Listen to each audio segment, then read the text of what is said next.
तर एका भक्तांनी मला एकदा प्रश्न विचारला होता आणि त्या प्रश्नाचे उत्तरच आज मला असं वाटतं की आजच्या या जपा टॉकमध्ये थोड्या वेळात मी शेअर करतो. एक भक्त आहे आपले, नवीन भक्त आहे, अकोलाला राहतात. तर त्यांनी एकदा प्रश्न केला होता की नवीन भक्त आहे, तर ते म्हणतात की कधी-कधी मला वाटतं की खूप चॅन्टिंग करावी, जप करत असताना खूप आनंद प्राप्त होतो आणि ज्यावेळेस असं होतं, तर माझ्याकडून खूप जप होतो. मी 16 माळा करतो किंवा 16 माळापेक्षाही जास्त जप होतो माझ्याकडून. 32 माळा होतो. परंतु कधी-कधी जपामध्ये मन लागत नाही आणि मग 16 माळा करणं पण मुश्किल होऊन जातं. मग कधी 4 माळा होतात, कधी 6 माळा होतात. मग असं का होतं? हा त्यांचा प्रश्न होता. मग ह्या प्रश्नाचं उत्तर मी जेव्हा विचार करत होतो, जे काही पॉइंट्स मला भेटले किंवा मिळाले, तर ते मी शेअर करतो आज. तर त्या प्रश्नाचं आपल्याला पण जीवनामध्ये कधी-कधी हे भक्तीच्या जीवनात हा प्रश्न पडतो. कधी-कधी जप खूप छान होतो, चांगला होतो. त्याच्यातून आनंद प्राप्त होतो आणि मग आपल्याला वाटतं अजून जप करावं, नेहमी जप करत राहावं, 16 माळापेक्षा जास्त करावं. पण कधी-कधी मन जपात बिलकुल लागत नाही. जपा ही एक मोठी स्ट्रगल होते आणि अशी स्ट्रगल असताना मग आपल्याला वाटतं की नाही, कमी जप करावा. आपल्या पण जीवनामध्ये हा प्रश्न उत्पन्न होतो. मग त्याचंच उत्तर आज आजच्या या जपा टॉकमध्ये आपण शोधूया. तर त्याचं सगळ्यात पहिलं आणि महत्वाचं जे उत्तर आहे या प्रश्नाचं, ते आपण जप कशासाठी करतो आहोत? हे जर आपल्याला पर्पज ऑफ चॅन्टिंग क्लिअर असेल, तर हा प्रश्न आपल्यासमोर राहणार नाही. आणि आपण जप का करावा याचं एक सगळ्यात महत्वाचं कारण आहे, की जप हा आपण आपल्या आनंदासाठी नाही. जप आपण हा भगवंताच्या आनंदासाठी करत असतो. आणि म्हणून जर आपण भगवंताच्या आनंदासाठी जप करत असू, मग त्याच्यातून आपल्याला आनंद प्राप्त हो अथवा न हो, त्यामध्ये आपल्याला स्ट्रगल जरी असली, परंतु त्या स्ट्रगलमुळे जर भगवंतांना आनंद प्राप्त होत असेल, तरी मी तो जप करणार. हा जर आपल्याला उद्देश किंवा पर्पज जर आपल्यासमोर क्लिअर असेल, तर मग कुठल्याही परिस्थितीमध्ये मग जप आपल्याला आनंद देवो अथवा न देवो, आपण जप हा कंटिन्यू करू. हे आपल्यासाठी पर्पज ऑफ चॅन्टिंग आपल्यासमोर क्लिअर असलं पाहिजे. आणि असं न करता आपण फक्त जर मला आनंद मिळाला, मला बरं वाटलं तरच मी जप करेल, तर मग आपण सहसा भौतिक ऍक्टिव्हिटी जे लोकं करतात, ते कशासाठी करतात? स्वतःच्या आनंद प्राप्तीसाठी कुठली ऍक्टिव्हिटी करत असतात.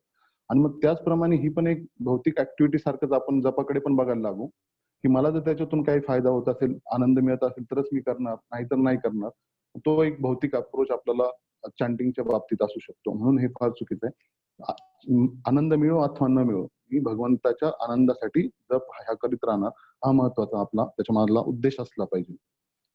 खूप वेळा जप करत असताना जपा आपला किती सक्सेसफुल झाला, याचं जे आपण मोजमाप ठेवलेलं आहे, ते म्हणजे मला त्याच्यातून किती आनंद प्राप्त झाला. मला जर आनंद प्राप्त झाला, तर तो सक्सेसफुल जपा आणि नाही झाला, तर तो चांगला जपा नाही, असं आपण एक कधी-कधी मोजमाप ठेवतो जपाचं. परंतु ते मोजमाप न राहता माझ्या जपामुळे भगवंत किती प्रसन्न झाले, हा जर आपला त्याचा मापदंड असेल, तर ती आपली यशस्वी जप आपला किंवा यशस्वी चॅन्टिंग आपण समजू शकतो. कारण आपल्याला त्या जपामधून आनंद प्राप्त होईल किंवा नाही होणार, हे भगवंताच्या हातात आहे. ते आपल्या हातात नाहीये. ते भगवंत कधी कृपा करतील आपल्यावर हे आपल्या हातात नसतं.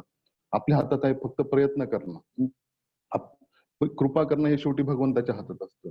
आपण खूप वेळा ऐकतो, की आपला जो उद्धार आहे, हा भगवंताच्या कृपेमुळे होत असतो. परंतु त्याचबरोबर आपल्याला आपले प्रयत्न पण चालू ठेवावे लागतात.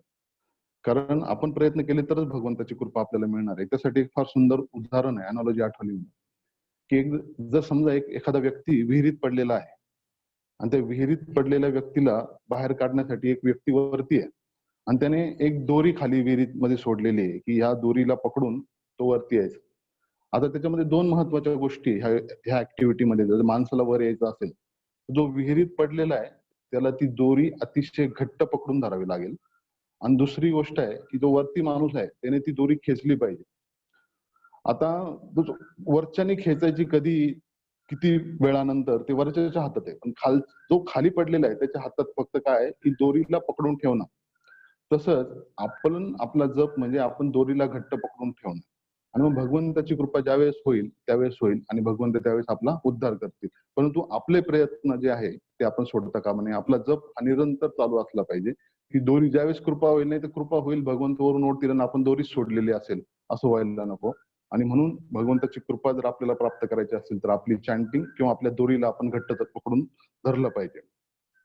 आणि आणखी एक महत्वाचा मुद्दा आहे, की ज्यावेळेस आपण जप करतोय, भगवंत त्या जपामुळे जर प्रसन्न झाले, ज्यावेळेस भगवंत प्रसन्न होतात, त्यावेळी इतर सगळे लोक संतुष्ट होतात किंवा इतर लोकांना आनंद प्राप्त होतच असतो.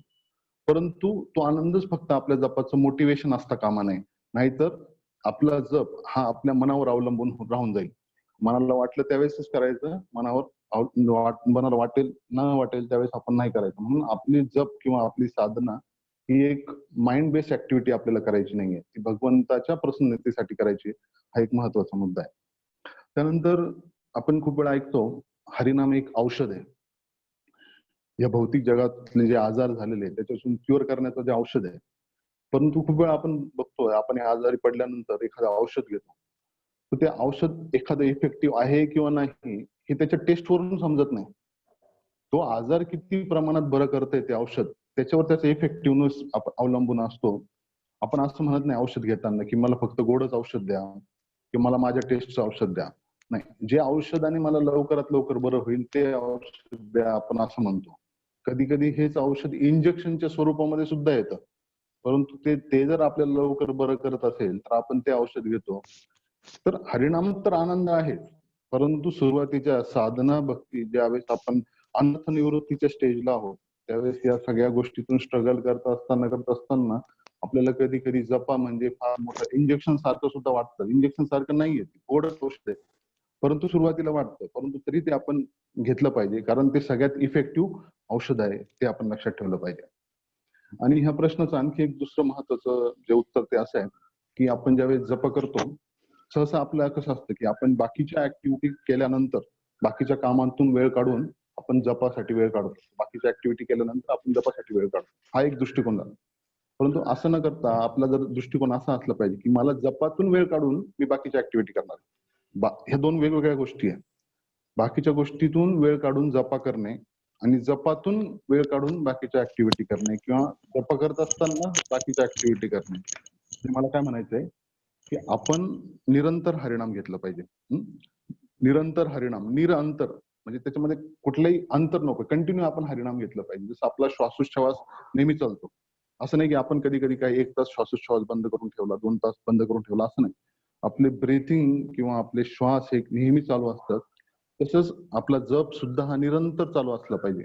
आणि म्हणून काही काही जे योगी आहेत ते श्वासोच्छवासावर जपा करण्याचा प्रयत्न करत असतात. एक श्वास घेतले की एक मंत्र, दुसरा सोडला की असे खूप सारे वेगवेगळे प्रकार आहेत त्यांचे. तर त्यांचा उद्देश असा असतो की जसं माझा जप चालू राहील, मग श्वास चालू राहील, तसंच माझे महामंत्र सुद्धा चालू असले पाहिजे. जसं आपलं अर्जुनाचं उदाहरण आहे की जरी अर्जुन कितीही ऍक्टिव्हिटीमध्ये युद्धासारख्या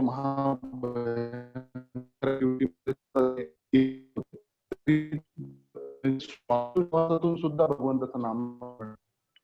आपला पण उद्देश असला पाहिजे की नेहमी निरंतर ज्या ज्या वेळेस मला वेळ मिळेल त्या त्यावेळेस मी जप करेल. कारण भगवद्गीतेमध्ये सुद्धा भगवंतांनी सांगितलंय की सततम कीर्तयन्तो माम. 16 माळा आपल्याला मिनिमम आहे, पण ज्या ज्या वेळेस मला शक्य होईल त्या त्यावेळेस जर मी जप केला तर निरंतर जपाच्या आपण जर मूड मध्ये गेलो तर मग हा प्रश्न उद्भवत नाही की मला वाटेल तेव्हा करायचं किंवा ना करायचं. कारण नियमितच करायचे ते जप, हे माझ्या श्वासासारखे झालेले आहेत. जसं उदाहरण आहे की ज्यावेळेस हरिदास ठाकूरांकडे ती स्त्री आली त्यावेळेस जो उपदेश हरिदास ठाकूरांनी तिला केला तो उद्देश तिला असा होता की तू निरंतर हरिनाम घे आणि तुलसी महाराणीची सेवा कर. त्यामध्ये त्यांनी सांगितलं होतं निरंतर. आणि मग जशी ती निरंतर हरिनामाला बसली तर लवकरच त्यांचा उद्धार झाला. नारद मुनींच्या उदाहरणावरून आपण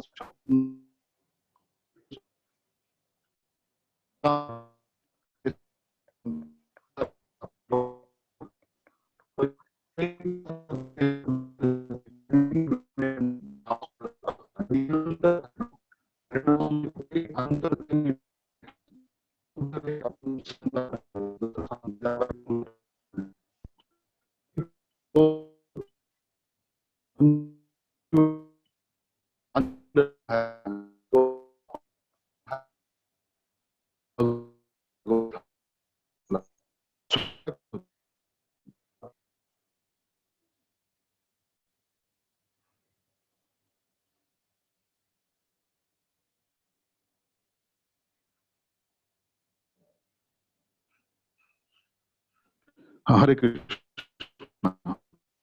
आवाज येतोय रोजी? यायला लागला. हरे कृष्ण. हा, हरे कृष्ण यायला लागलाय. नंतर जनाबाईंचं उदाहरण दिलं. छोट्या छोट्या ऍक्टिव्हिटी मध्ये सुद्धा निरंतर हरिनाम त्यांचं चालू होतं. आणखी एक उदाहरण आहे आपल्याकडे, सावता माळी म्हणून जे एक संत होते. ते शेतामध्ये शेतीचं एक काम करायचे, पण त्यावेळेस निरंतर हरिनाम कंटिन्यू मुखातून चालू असायचं. भगवान विठ्ठल येऊन त्यांच्या शेतामध्ये मदत करायचे, कारण त्यांनी गोरा कुंभार मडकी बनवत असताना भगवंताच्या नामस्मरणामध्ये दंग असायची, की स्वतःचा मुलगा चिखलामध्ये पायाखाली गेला हे सुद्धा त्यांचं लक्ष राहिलं. निरंतर हरिनाम घेत राहायचे. तुकाराम महाराजांचं उदाहरण आहे, ते निरंतर जातील बसतील शेत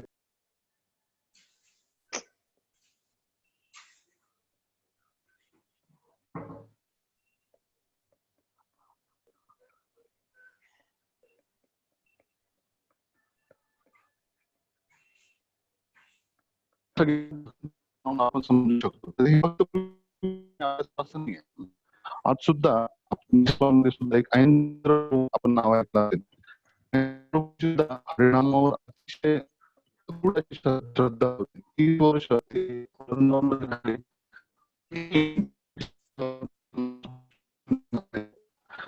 हरिनामाचा विश्वास होता की त्यांनी भगवद्गीतेच्या सुद्धा काही श्लोकांमध्ये काही चेंजेस केलेले होते. म्हणजे आपण ते चेंजेस त्यांचं करू शकत नाही, परंतु त्यांनी फार भगवंताच्या हरिनामावर इतका दृढ श्रद्धा होता की काही त्यांचे जे भगवद्गीतेचे श्लोक आहे, जसं अनन्यास चिंतयन्तो माम जो श्लोक आहे, त्याच्यामध्ये ते म्हणायचे, ऐंद्र प्रभू म्हणायचे, अनन्यास चिंतयन्तो नाम, जो नामाचं अनन्य चिंतन करतो.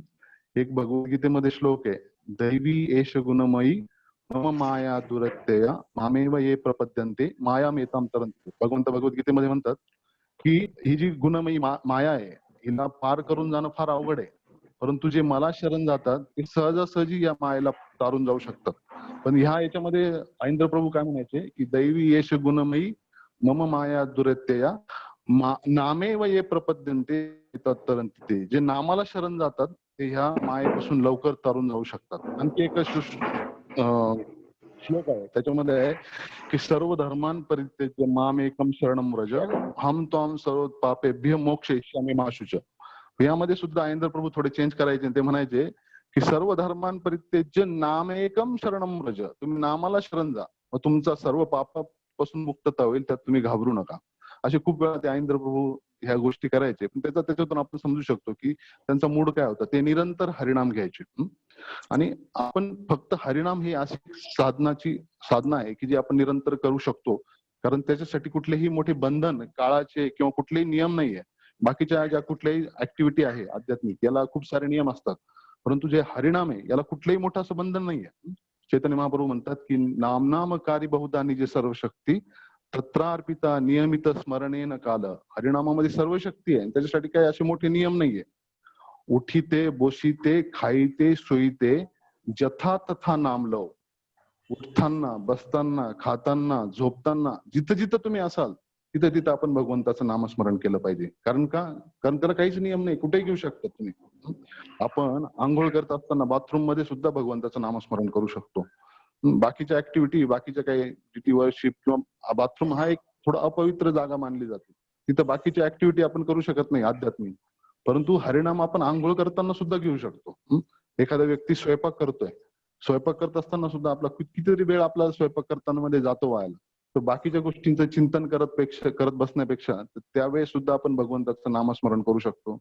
आपण समजा जेवायला बसलेलो आहे, खूप वेळा आपण जेवताना ठीक आहे नातेवाईक सोबत असतील किंवा बाकी भक्त असतील तर आपण चर्चा करू शकतो, परंतु खूप वेळा जर आपण एकटे जेवण करत असू तर त्यावेळेस जेवण करता करता आपण भगवंताचं नामस्मरण जर करत असू तर ते आपल्याकडून निरंतर हरिनाम होईल.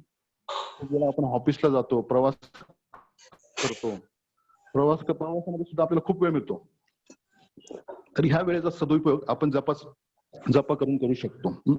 ऑफिसमध्ये गेल्यानंतर सुद्धा 8 तासाचा आपला आवर असेल, ड्युटी आवर्स, पण आपण बघतो की खूप वेळा 8 तास पण आपण काम करत नाही, पण जो वेळ मिळेल त्या ऑफिसच्या फ्री वेळ त्या वेळेमध्ये सुद्धा आपण जप करू शकतो. असं पण याचा अर्थ असं नाही की आपली ड्युटी निग्लेक्ट करून आपल्याला फक्त जप करत बसायचं, किंवा एखादा शिक्षक असेल आणि विद्यार्थ्यांना शिकवतोय आणि हातामध्ये माळ आहे, मध्ये मध्ये काही मंत्र पण म्हणतोय, नाही, हे चुकीचं आहे. आपण आपली कर्म, आपलं ड्युटी पूर्ण करून जो वेळ मिळेल त्या वेळेमध्ये आपण हरिनाम घेतलं पाहिजे.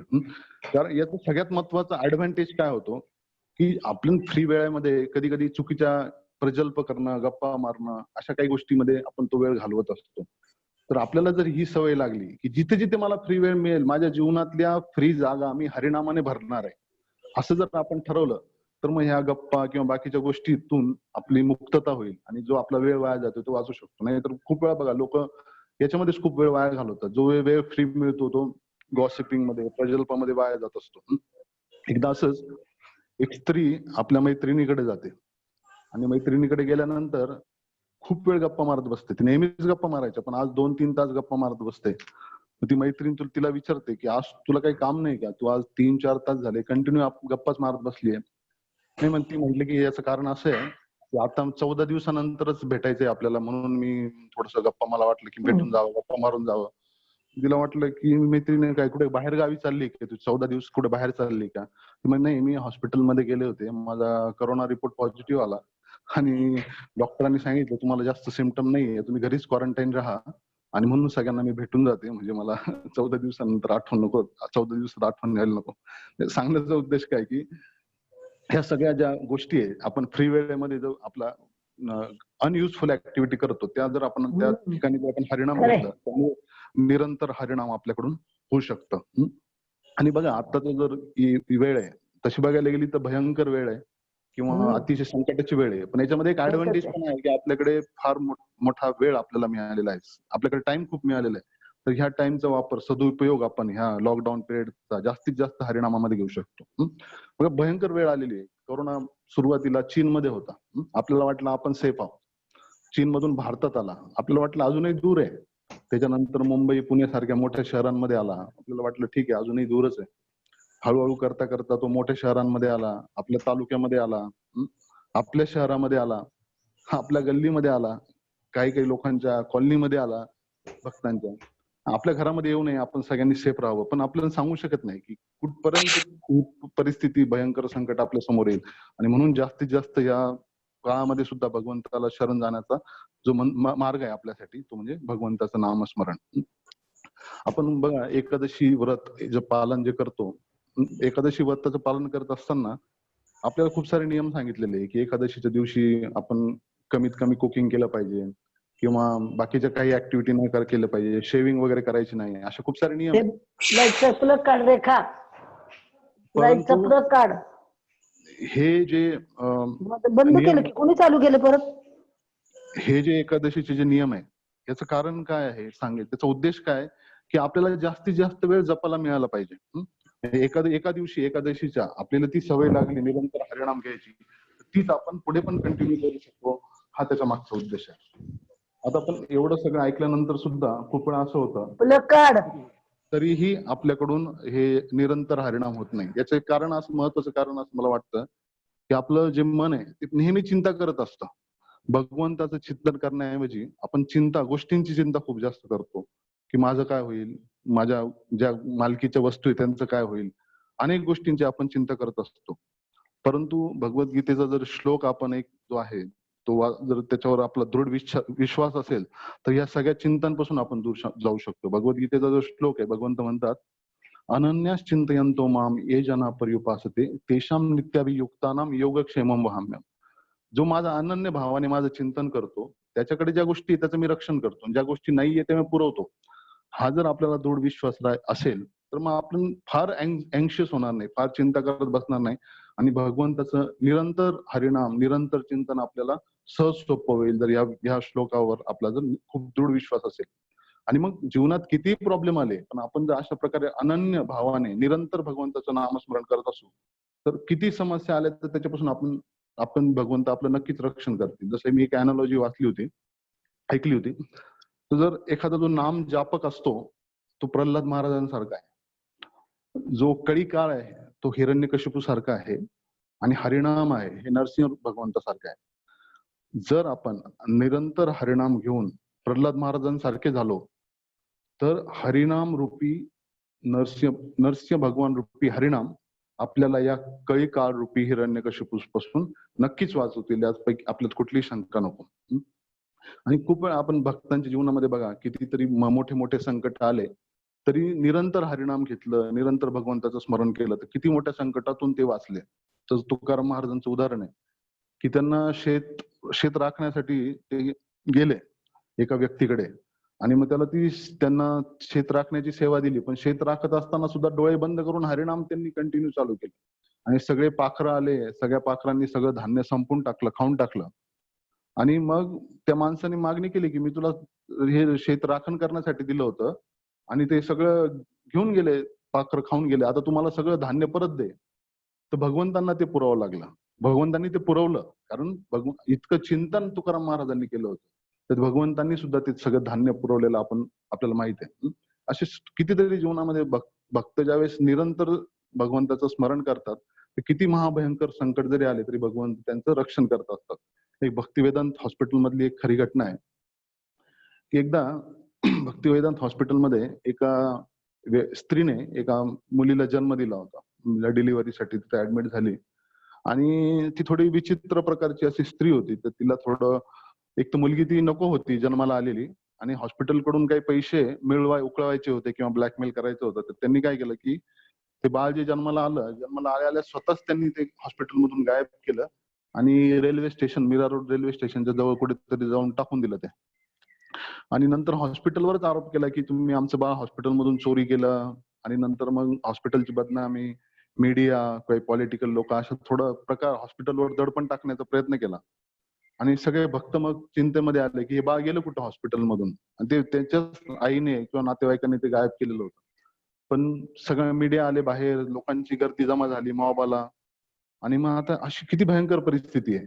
कारण कोणालाच माहित नाही बाळ कुठे आहे. आपले सगळे भक्त चिंतेमध्ये होते. आणि सगळ्या मॅनेजमेंटचे जे आपले वरिष्ठ भक्त आहेत त्यांनी ठरवलं की आता आपण याच्यात काहीच करू शकत नाही. कारण बाहेर जाऊन उत्तर काय देणार आहे बाळ कुठे गेलं आणि सगळीकडे आपल्या हॉस्पिटलची बदनामी होईल.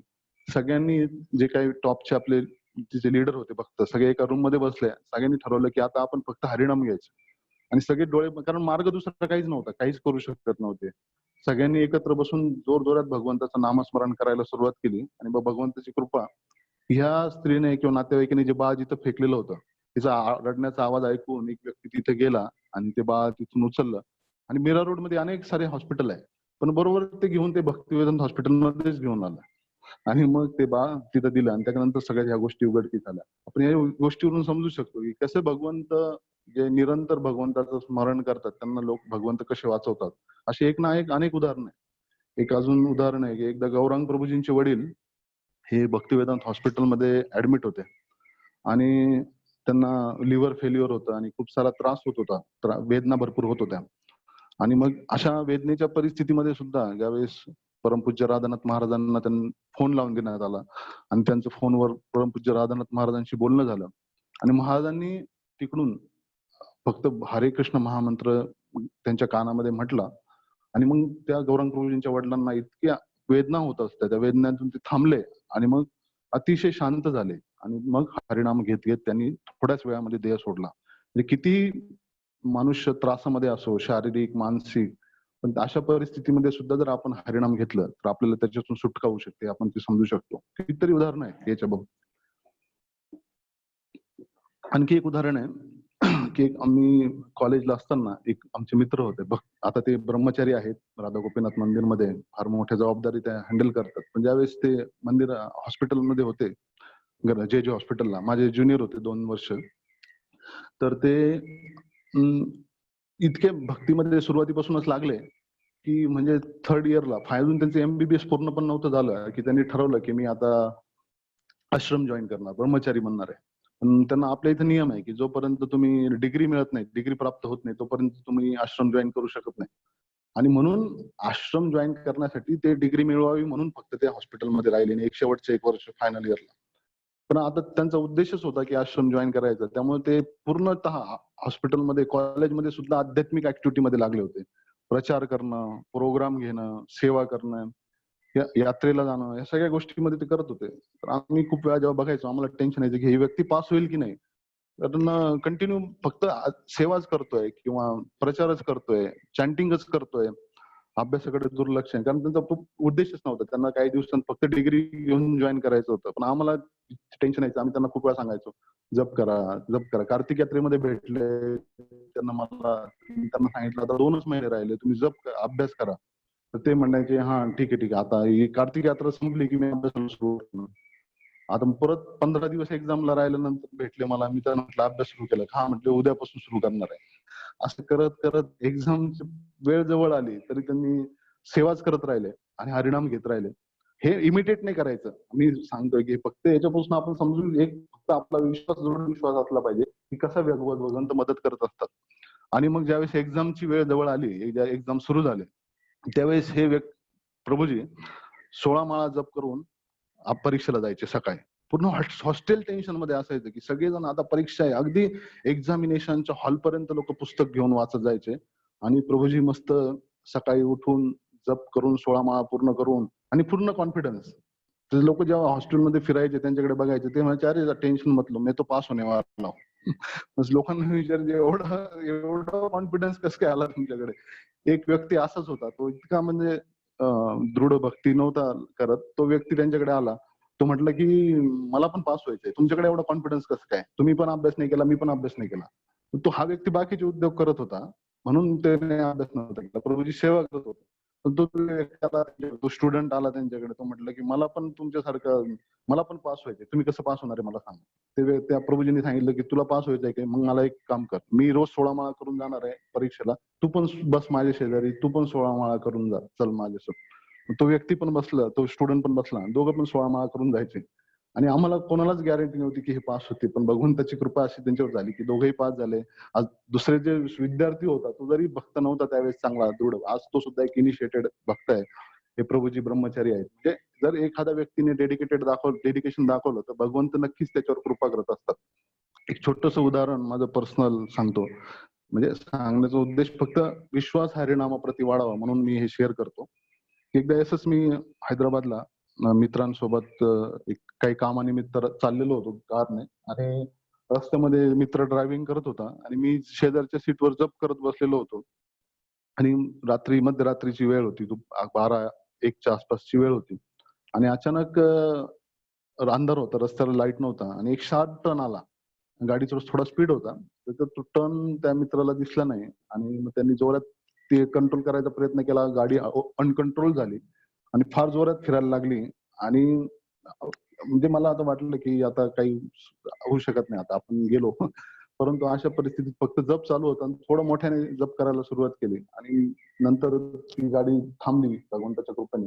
बाहेर येऊन बघितलं तर मोठा खड्डा होता. त्या खड्ड्याच्या दिशेनेच ती गाडी चाललेली होती. पण अगदी थोडक्यात ती कॉर्नरला थांबली आणि हे वाक्य त्याचे होते. म्हटलं की आज ते तुमच्या कृष्णाने आपल्याला वाचवलं. ते जप करत होता म्हणून आपण असं वाचलो. हे नंतर त्यांनीच मला ते रिअलायझेशन शेअर केलं. सांगण्याचा उद्देश काय की भगवंत नेहमी आपल्या भक्तांची काळजी घेत असतात. आणि म्हणून फार चिंता करत बसण्यापेक्षा भगवंताचं चिंतन, निरंतर चिंतन आपण केलं पाहिजे. भगवंतावर अवलंबून राहून ज्या परिस्थितीमध्ये आपण आहोत त्या परिस्थितीमध्ये राहून भगवंताला शरण जाऊन निरंतर भगवंताचा हरिनाम आपण घेतला पाहिजे. एक फार सुंदर जे आहे सॉन्ग कि सीताराम सीताराम सीताराम कहिए, जाही विधि रखे राम ताही विधि रहिए, जिंदगी की डोर सोप हाथ दीनानाथ के, महलों में रखे चाहे झोपड़ी में वास दे, धन्यवाद निर्विवाद राम राम कहिए, जाही विधी रखे राम ताही विधी रखी. कुठल्याही परिस्थितीमध्ये भगवंताने ठेवलं ठीक आहे, त्या परिस्थितीमध्ये राहा, परंतु काय करा, निरंतर भगवंताचं नाम स्मरण करा. आपल्या जिंदगीची डोर, आपली जिंदगी, आपलं जीवन भगवंताला सोपवून द्या आणि आपण भगवंताचं निरंतर नाम घ्या. हे त्याच्यातून उद्देश आहे. तसं आपण केलं पाहिजे. अशा प्रकारे जर आपण स्ट्रगल करत, आनंद मिळो अथवा न मिळो, परंतु आपण स्ट्रगल करत करत जर भगवंताचं निरंतर नामस्मरण करत राहिलो तर एक दिवस नक्कीच भगवंताची कृपा आपल्यावर होईल आणि या सगळ्या मोहापासून, मायापासून भगवंत आपल्याला नक्कीच दूर करतील. जसं तो जीव जागो जो सॉन्ग आहे त्याच्यामध्ये आहे एक जे आहे की येण्याची औषधी माया नशिबारो लागी, हरिनाम महामंत्र लावो तुम्ही महागी. ह्या मायेपासून आपल्याला दूर जायचं असेल तर त्याच्यासाठी एकच औषध आहे. ते कुठलंय? हरिनाम. नामावषधी म्हटलेलं आहे त्याला, नामावषधी. परंतु लोक आज विचारतील अरे आम्हाला मायेच्या आजारापासून नको, आज हा करोनासारखा भयंकर आजार आहे किंवा बाकीचे आजार आहे यांच्यापासून दूर करू शकतं का हरिनाम? हरिनाम ठीक आहे, तुम्ही म्हणताय की आध्यात्मिक ह्या गोष्टीपासून फायदा देऊ शकतं हरिनाम, किंवा हरिनाम आमचे दोष, काम, क्रोध, लोभ, मोह दूर करू शकतं. परंतु हरिनामामध्ये एवढी शक्ती आहे की करोना सारखा आजार किंवा बाकीचे आजार पण दूर करू शकतात. शास्त्रांमध्ये त्याचं काय उत्तर आहे? शास्त्रांमध्ये सांगण्यात आलंय की हो, हरिनामामध्ये ती पण शक्ती आहे. हरिनाम संजीवनी आहे. त्रिभुवने हरिनाम एक औषधी. नाम औषधी आहे ते. त्याच्यामध्ये ती सुद्धा शक्ती आहे की ते आपल्याला बाकीच्या व्याधींपासून, शारीरिक मानसिक व्याधीपासून सुद्धा हरिनाम वाचू शकतं. आणखी एक जो श्लोक आहे की अच्युत अनंत गोविंद नाम उच्चारण भेषजात नश्यन्ति सकला रोगा सत्यम सत्यम वदाम्यहम. अच्युत अनंत गोविंदम नाम उच्चारण भेषजात नश्यन्ति सकला रोगा. हे हरिनाम भगवंताचं जर नाम घेतलं तुम्ही तर नश्यन्ति सकलाम रोगा, हे सगळे रोग नाश करण्याचं सामर्थ्य या हरिनामामध्ये आहे. म्हणून हरिनामाचा फक्त एकच फायदा नाहीये, म्हणजे फक्त आध्यात्मिकच लाभ होणार आहे आपल्याला. जे काही मानसिक व्याधी आहे आपल्याला, खूप लोक मानसिक त्रासाने ग्रस्त असतील किंवा इव्हन शारीरिक त्रास सुद्धा दूर करण्याचं सामर्थ्य हे आपल्या हरिनामामध्ये आहे. जसं तुकाराम महाराजांचा मुलगा ज्यावेळेस आजारी पडला, तापाने फणफणत होता, त्यावेळेस त्यांनी तुकाराम महाराजांनी सांगितलं त्याला फक्त विठ्ठल विठ्ठल नामस्मरण कर, आणि त्याच्यातून ते बरं झालं. सांगण्याचा उद्देश काय, आपल्याला हॉस्पिटलमध्ये जायचंय, आपल्याला ट्रीटमेंट सगळी घ्यायची, पण हरिनाम हे सर्व शक्तिमान आहे आणि ते सर्व काही देऊ शकतं आपल्याला. हा दृढ विश्वास आपल्यामध्ये असला पाहिजे. आणि अशा प्रकारचा दृढ विश्वास असेल तर नक्कीच आपण निरंतर हरिनाम घेऊ शकतो. आणि म्हणून आता या जपा टॉक मध्ये फार दोन महत्वाच्या गोष्टी आपण शिकलो. एक, उद्देश आपला जपाचा भगवंताचा आनंद हा असला पाहिजे.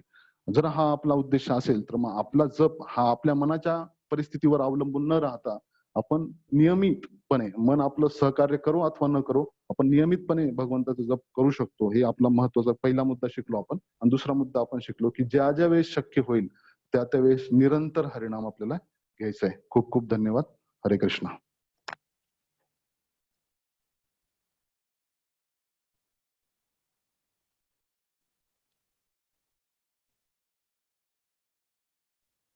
कुठल्या भक्तांना कोणाला कोणाला काही प्रश्न असतील तर? हरे कृष्ण. हा हरी बोल. हा, हरे कृष्ण. आवाज येते का प्रभूजी? हरे कृष्ण. हरे कृष्ण. आवाज येतो आहे, आता प्रश्न तुमचा आवाज विचारा. येतोय. हा प्रभूजी, तुम्ही ते सांगितलं ना, खूप छान सांगितलं की बसता उठता खाता पिता तुम्ही सर्वत्र हरिनाम घेऊ शकता. तसं आपण श्रवण पण हो, करू हो. शकतो का? त्याच्यासाठी पण काही नियम आहेत का? नाही नाही, हो, आपण नक्कीच करू शकतो. आता टेक्नॉलॉजीचा फार फायदा आहे. तुम्ही भगवंताचे श्रवण सुद्धा करू शकतात. खूप करत असताना तुम्हाला जे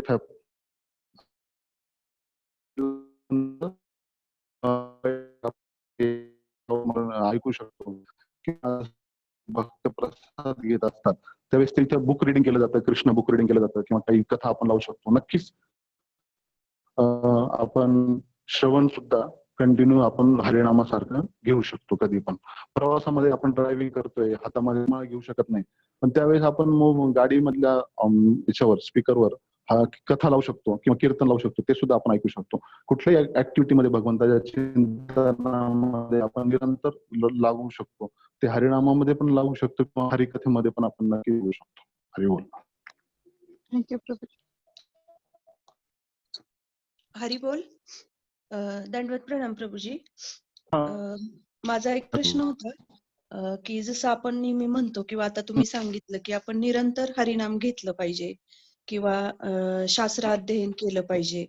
मग कधी कधी काय होतं की असं एक दिसतं की नेहमी निरंतर जप केला पाहिजे हे बरोबर आहे, पण कधी कधी प्रॅक्टिकल आणि ह्याच्यामध्ये डिफरन्स दिसतो की नेहमी जप करायला सांगितलंय, हरिनाम घ्यायला सांगितलंय, हरिनाम घ्यायला सांगितलंय, आणि जेव्हा कधी काही कुठली सेवा येते किंवा कधी काही कुठली गोष्ट असेल भगवंतांची सेवा मंदिरातली कुठली, किंवा मग त्याला पण थोडंसं हे केलं जातं, निग्लेक्ट केलं जातं का, तर मग हरिनाम घ्यायला सांगितलंय, मग मला अध्ययन करायचं आहे, मग मी हे करू शकत नाही, असा एक मूड असा एक बऱ्याच वेळा अनुभव असा येतो की असा डेव्हलप होतो.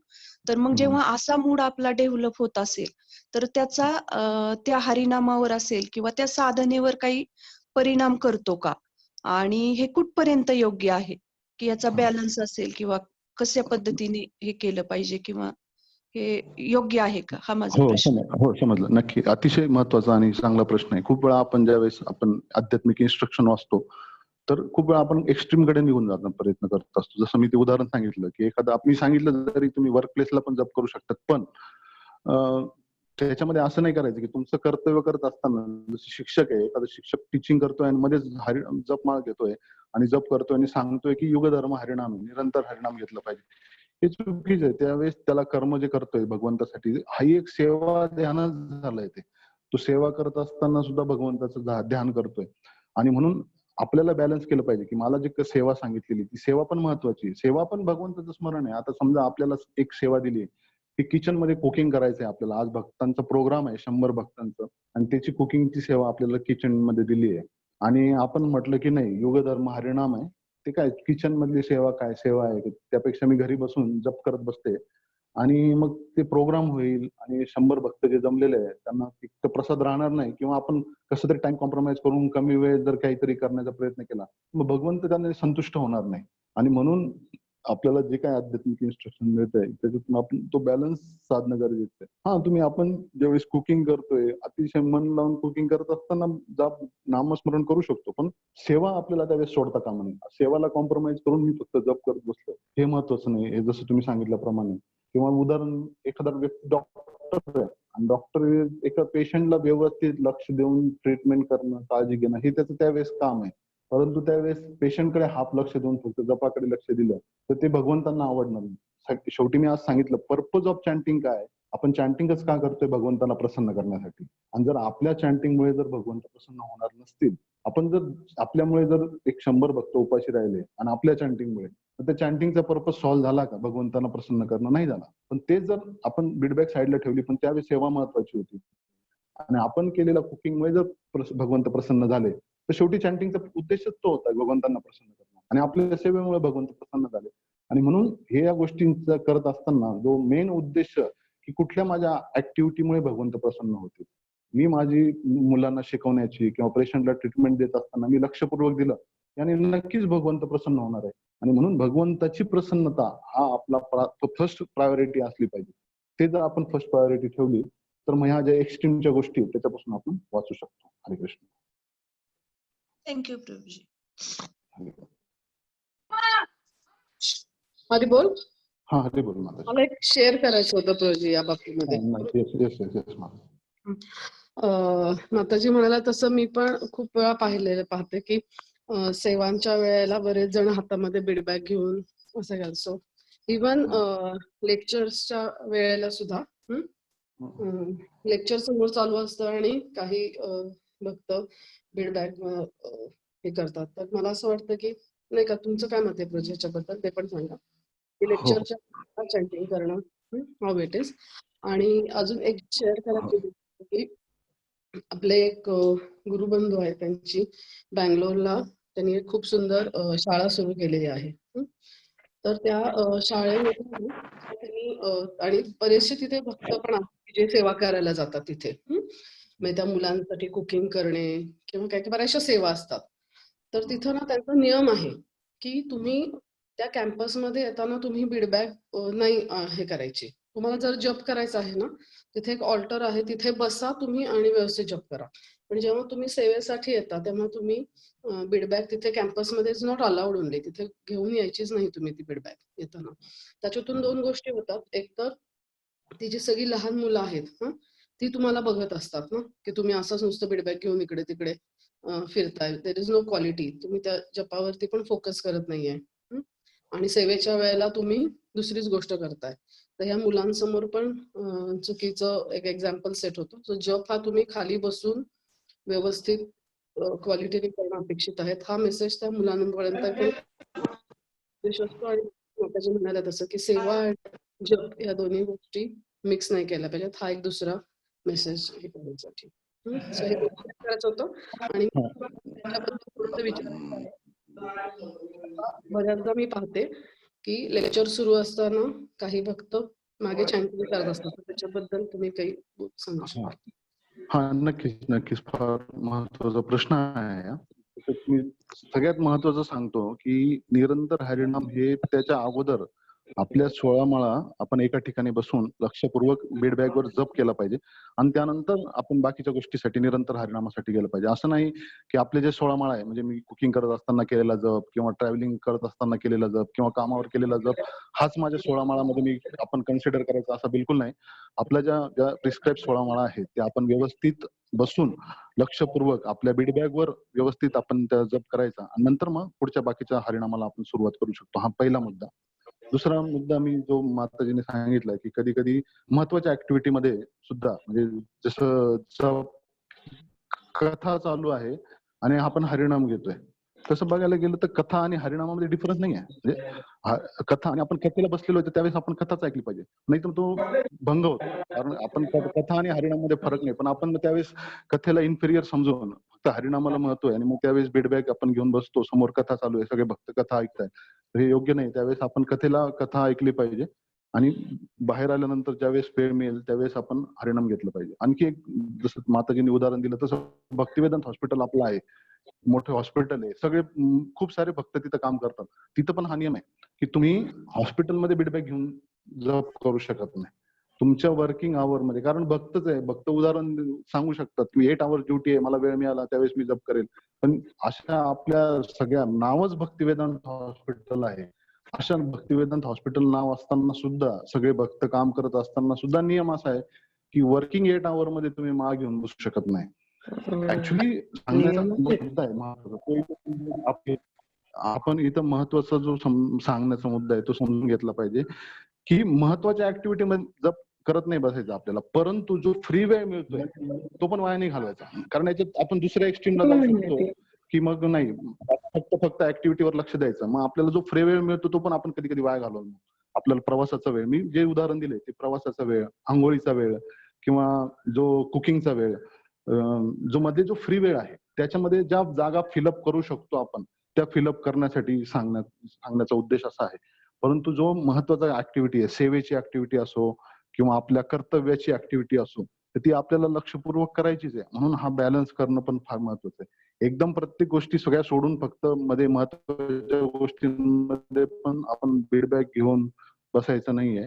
पण त्याच वेळेस आपल्याला हे पण बघायचं आहे की मला जर फ्री वेळ मिळत असेल तर त्यावेळेस नक्कीच मग माझं मुखातून हरिनाम हे आलंच पाहिजे. प्रवास करत असताना बाकी छोट्या छोट्या ऍक्टिव्हिटीमध्ये जर जिथे जिथे फ्री वेळ आपल्याला शोधायचा आहे आणि त्या जागेमध्ये आपण हरिनाम टाकून निरंतर हरिनाम आपल्याला घ्यायचा आहे. हरे कृष्ण. Thank you Prabhuji, thank you. हरे कृष्ण हरे प्रभूजी. कृष्ण प्रभूजी. हरी बोल बोला. मला तो भोसले माताजीचं दिसतंय, नंतर एक दुसरे प्रभूजी कोण आहे ते नंतर. पहिले माताजीचा प्रश्न आहे का? विचारू का प्रभूजी?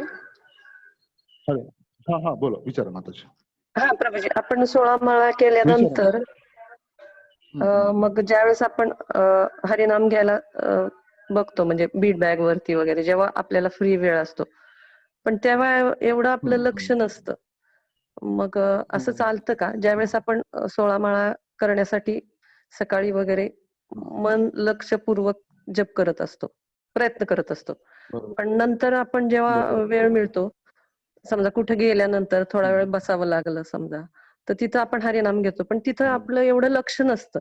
मग असं अपराधयुक्त असं होत नाही ना ते? म्हणजे मला विचारायचं की असं करावं का मग?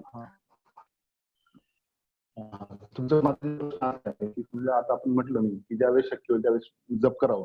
समजा एखादा व्यक्ती ड्रायव्हिंग करतोय आणि मग ड्रायव्हिंग करत असताना त्याचं लक्ष सिग्नलवर असेल, स्टिअरिंगवर असेल आणि त्यावेळेस जर अटेंटिव्ह सेंटिंग करायची म्हटली तर डोळे बंद करावे लागतील आणि डोळे बंद केले तर आपण वर जाऊ ड्रायव्हिंग करत असताना. परंतु ते इनअटेंटिव्ह पण व्हायला नको. पण आता एक ड्रायव्हिंग करतोय आपण, ठीक आहे, सगळ्या ऍक्टिव्हिटी खूप वेळा आपण बघा माता रिफ्लेक्स होऊन जातं आपलं. बाकीच्या ज्या ऍक्टिव्हिटी आहे ना, तुम्ही कुकिंग आहे, इतक्या वर्षापासून वरण बनवताय, तुम्हाला ते तुम्ही मोहरी काय मोजून घेत नाही किंवा काय मीठ मोजून ग्रामवर किंवा त्याचं इतकं आता तुम्ही वरण इतक्या वर्षापासून बनवताय, ते रिफ्लेक्स होऊन जातं तुमच्या वेळेस. आणि त्यावेळेस सुद्धा मग जप करत असताना तुम्ही ते अटेंटिव्ह पण जप करू शकता. म्हणजे असं नाही की तुम्ही कुकिंग करताय, कारण सगळ्या ऍक्टिव्हिटी तसं ड्रायव्हिंग करत असताना सुद्धा खूप वेळा आम्ही बघतो की गेअर टाकणं, बाकीच्या गोष्टी या सगळ्या आपल्या रिफ्लेक्स ऍक्टिव्हिटी होतात. आणि त्यावेळेस सुद्धा आपण जो जप करतो आणि तसं नाही केलं तर मग मन सुद्धा बघा, आपण कुकिंग करत असताना एक अनुभव घ्या, की कुकिंग करत असताना आपलं मन फक्त काही कुकिंगवर नसतंय, सगळं हो, बाकीचं हो, हो. विचार मनात चालू असतात, बाकी सगळं चालू असतं. ते ऍक्टिव्हिटी तर सगळ्या रिफ्लेक्सनेस होत असतात, ड्रायव्हिंगची ऍक्टिव्हिटी, कुकिंगची ऍक्टिव्हिटी. आणि म्हणून अशा वेळेस जर आपण हरिनाम घेतलं, ते सुद्धा भगवंताचं नामस्मरण हे लक्षपूर्वकच आहे. बाकीच्या गोष्टी तर आपण सगळ्या रिफ्लेक्सली चालूच असतात आपल्या. तर त्यामध्ये माझ्या मते तरी काही अपराध नाहीये, पण काही त्याच्यात जर काही चेंजेस असतील तर प्रभूजी सांगतील.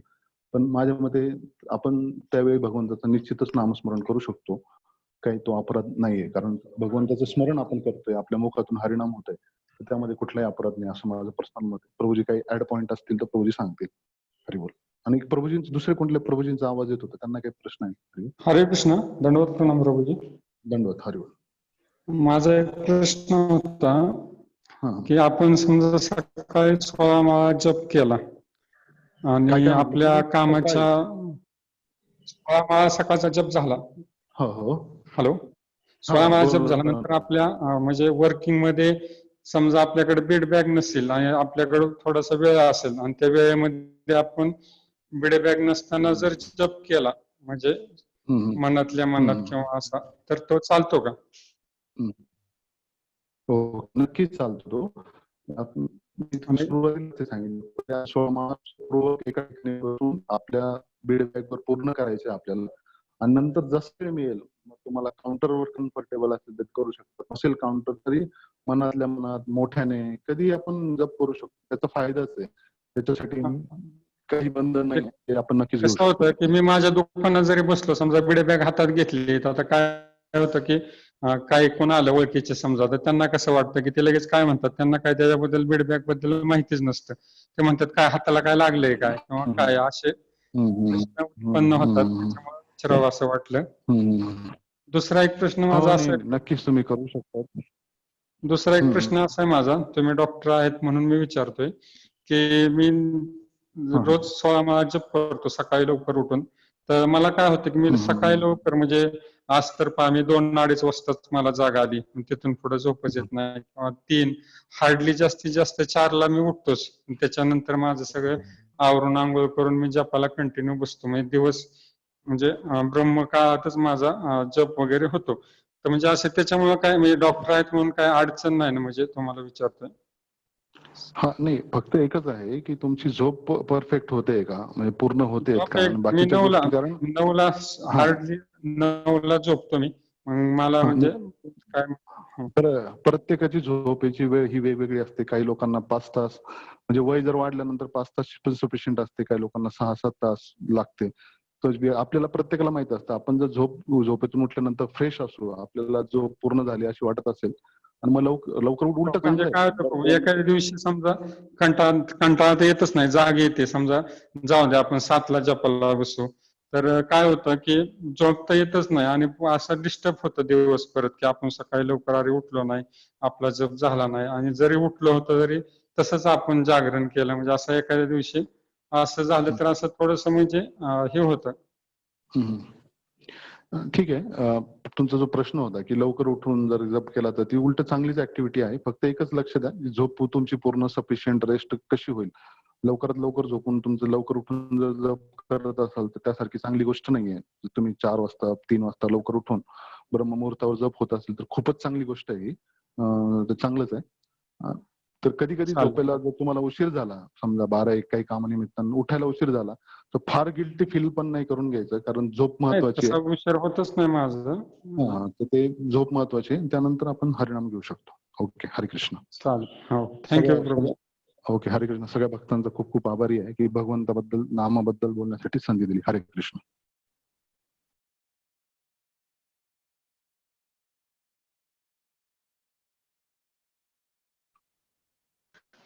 धन्यवाद नामसेवा प्रभू. आम्ही खूप खूप आभारी आहोत. फार छान तुम्ही मार्गदर्शन केलं. जय श्री हरिनाम प्रभु की जय. श्री जगन्नाथ बलदेव सुभद्रा मैया की जय. श्रील प्रभुपाद की जय. अनंत कोटि वैष्णव वृंद की जय. जय निताय गौर प्रेमानंद. हरि हरि.